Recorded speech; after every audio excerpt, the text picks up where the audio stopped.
Howdy, lieutenants and economists. The most volatile, evil, disgusting things on the planet, humans. If you have a video request, you can always go to assholeconsulting.com. Yeah, I am gonna charge you, kids. And that is the importance of not fucking up. You are such an asshole!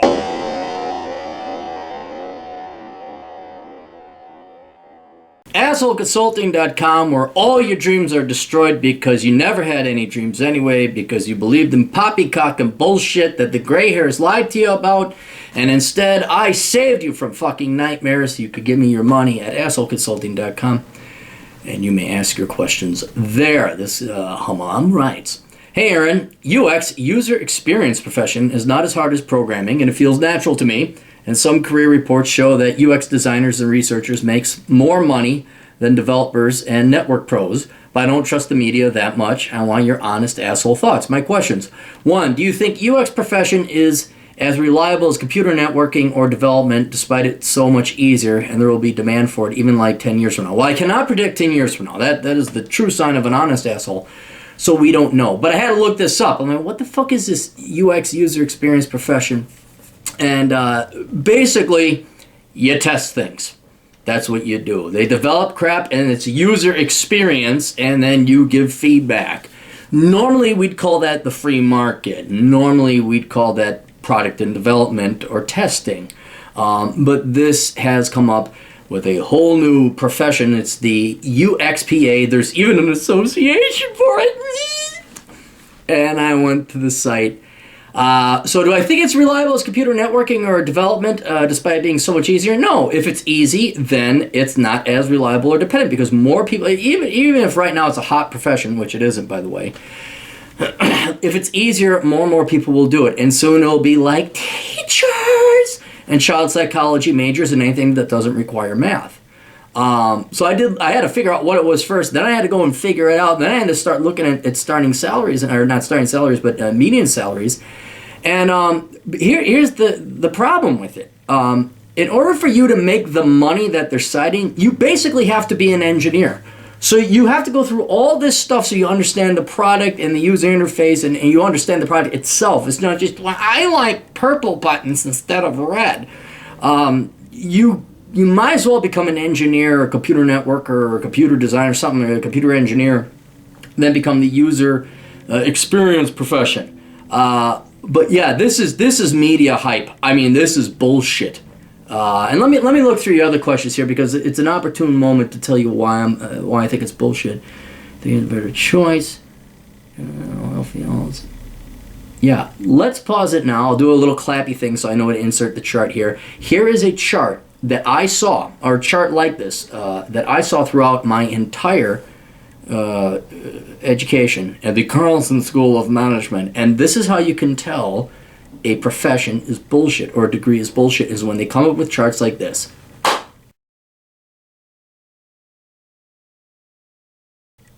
So there you go. Those type of charts where there's no numbers or formulas, just, well, you see the logical flow with the diagram. Any arrows, you see arrows in charts, flow charts, bullshit study. Supply chain management, bullshit study. Here's your Gantt chart. Look, arrows and things and logic. You must memorize Porter's 5 forces model. No, it is a bullshit fucking study, okay? I mean, heaven forbid, I guarantee we're going to have UX. You can major in UX. Here, eat chocolates. What do you think? I think they're tasty. You're a UXPA.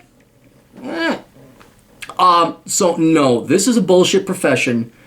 To make the money that the people do, and cite and quote in this bullshit profession, is you got to become an engineer or a programmer or something like that. So you're basically an engineer. It's like sales engineers. You have to become an engineer first, and then you can sell the product. You have to become an engineer so you understand how you're experiencing the product.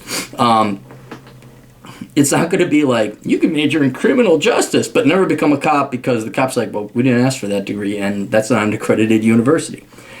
So yeah, UXPA is bullshit as a standalone profession. You put engineering or like a real discipline or degree behind it, then it's a title, it's a job, but it is not an industry or a profession. Please don't call it a profession. It is not. Do you think network engineering is a better choice for someone who wants a reliable career with less crap and bullshit and less dealing with people? Well, yeah, I mean, you're always going to deal with people. But network engineering, especially if you're willing to put in the extra effort to specialize, say, in security, I would say that's a better choice, higher income there. And look, I'm just going to shit on user experience at UX because it's not real. Okay, this is the latest Aaron discovered because of you. Thank you very much. You guys help me keep my fingers on the pulse of the real world.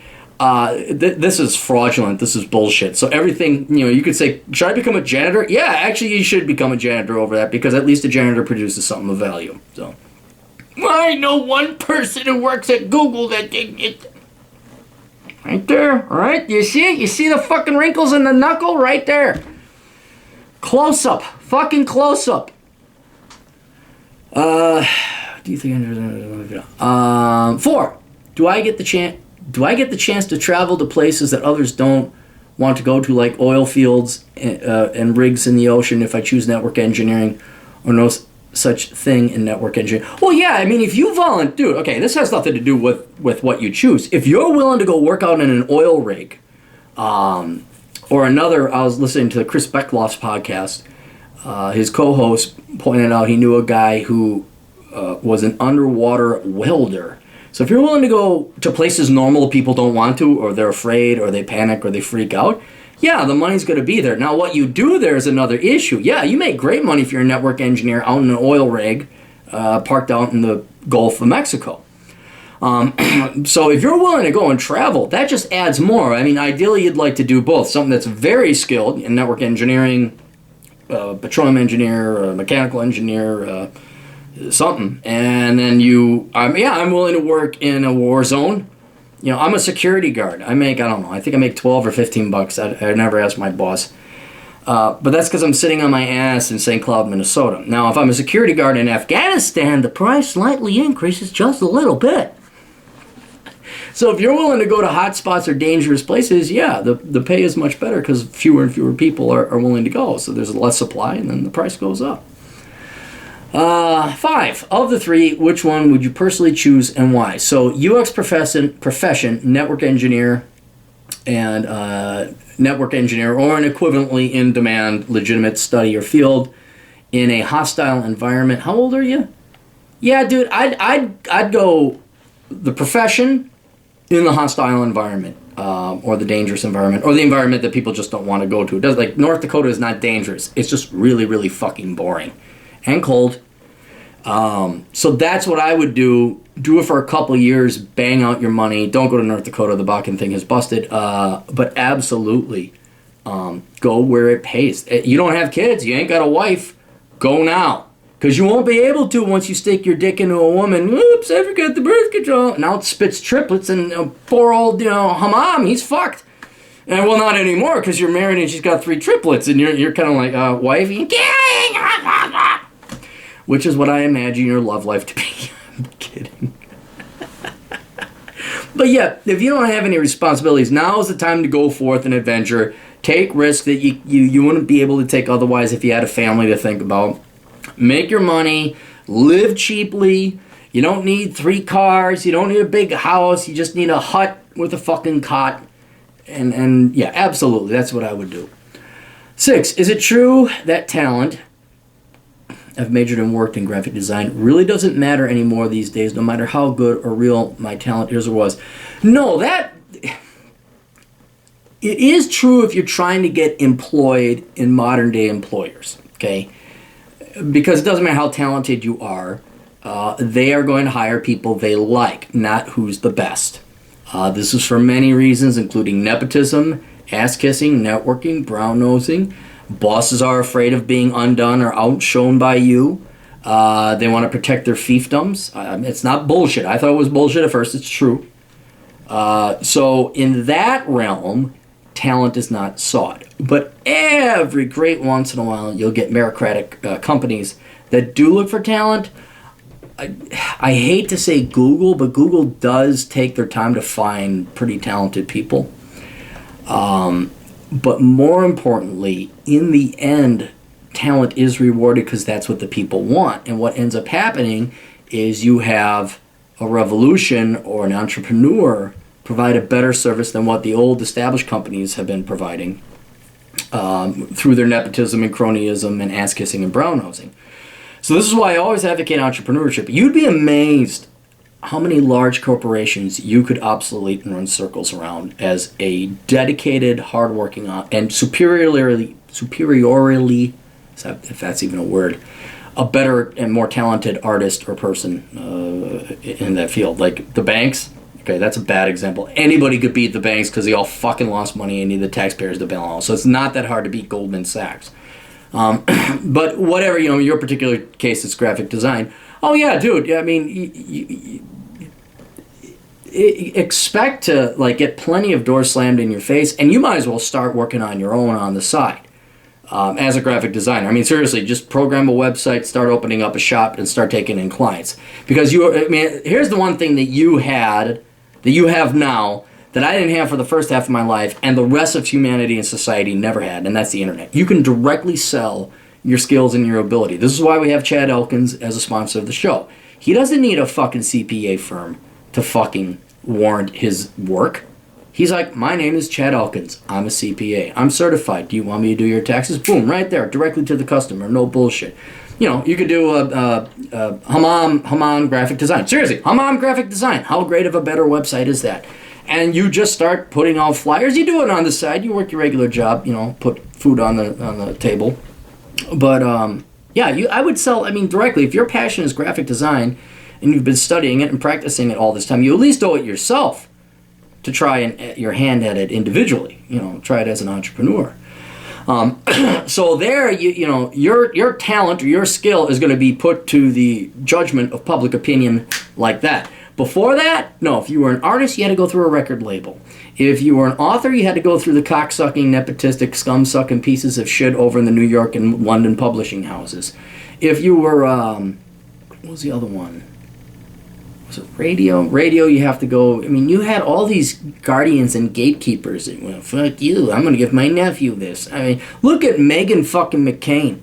John McCain, Senator McCain, the guy who ran for president, the old guy who fucking lost like all the Republicans do. His daughter now is in radio.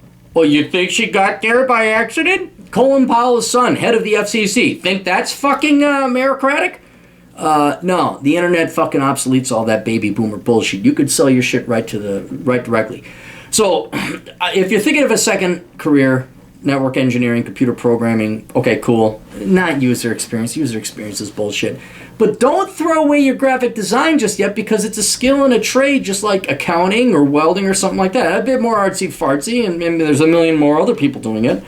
But you owe it to yourself if you enjoy doing it and you dedicated this time. Get your URL and start offering it. And how hard is that to scale? It's not like you got to blow $1 million in property, plant, and equipment to become a graphic designer. I presume you have the software and the equipment you need right now.